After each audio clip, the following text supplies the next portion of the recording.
નમસ્કાર, crack GPSC YouTube ચેનલમાં આપ સર્વનું સ્વાગત છે। આજે આપણે જાણીએ સુપ્રીમ કોર્ટના પૂર્વ જજ જસ્ટિસ પીસી ઘોષ દેશના પહેલા લોકપાલ બન્યા। રાષ્ટ્રપતિ રામનાથ કોવિંદે સુપ્રીમ કોર્ટના પૂર્વ ન્યાયાધીશ જસ્ટિસ પિનાકી ચંદ્ર ઘોષને લોકપાલ તરીકે નિયુક્ત કર્યા। તેઓ દેશના પહેલા લોકપાલ નિયુક્ત થયા છે।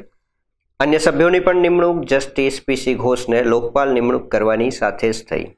જ્યુડિશિયલ સભ્ય તરીકે જસ્ટિસ દિલીપ બી ભોંસલે, જસ્ટિસ પ્રદીપ કુમાર મોહંતી, જસ્ટિસ અભિલાષા કુમારી, જસ્ટિસ અજય કુમાર ત્રિપાઠી તથા જ્યુડિશિયલ સભ્યોની સાથે કમિટીમાં 4 અન્ય સભ્યો તરીકે દિનેશ કુમાર જૈન, અર્ચના રામસુંદરમ, મહેન્દ્રસિંહ અને ડૉક્ટર ઇન્દ્રજીત પ્રસાદ ગૌતમનો પણ સમાવેશ કરવામાં આવ્યો છે। જસ્ટિસ પીસી ઘોષ જસ્ટિસ ઘોષ સુપ્રીમ કોર્ટના પૂર્વ જજ રહી ચૂક્યા છે। તેઓ આંધ્રપ્રદેશ હાઈકોર્ટના ચીફ જસ્ટિસ પણ રહી ચૂક્યા છે।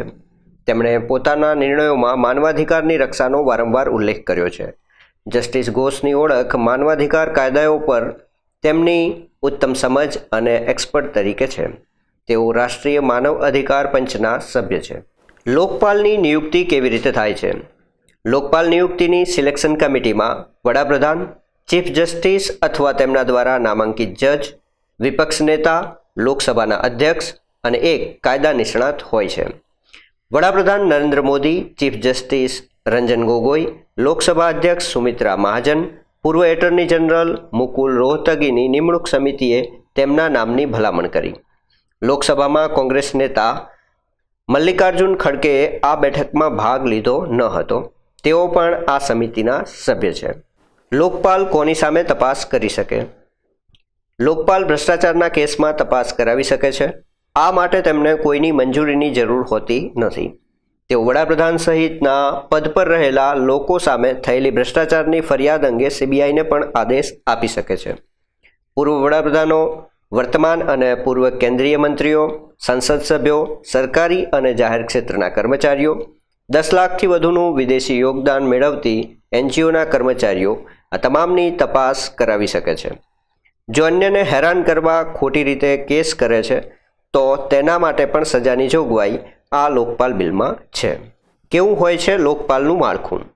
ભારતના પૂર્વ મુખ્ય ન્યાયાધીશ અથવા તો સુપ્રીમના પૂર્વ ન્યાયાધીશ આ પદને લાયક છે। નિયમ મુજબ એક ચેરપર્સન અને વધુમાં વધુ 8 સભ્યો લોકપાલ પેનલમાં હોવા જોઈએ। પેનલના 8 સભ્યોમાંથી 4 ન્યાયપાલિકામાંથી હોવા જોઈએ। 50% સભ્યો એસસી, એસટી, ઓબીસી, લઘુમતી અને મહિલામાંથી હોવા ફરજિયાત છે। ચેરપર્સન અને સભ્યોનો સમયગાળો 5 વર્ષ અને વયમર્યાદા 70 વર્ષથી વધુ ન હોવી જોઈએ। ચેરપર્સનને સુપ્રીમ કોર્ટના મુખ્ય ન્યાયાધીશ જેટલો જ પગાર આપવામાં આવશે। પેનલના સભ્યોનો પગાર સુપ્રીમ કોર્ટના એક ન્યાયાધીશના પગાર બરાબર હશે। લોકપાલ પસંદગી કમિટીની અધ્યક્ષતા વડાપ્રધાનના હાથમાં હોય છે।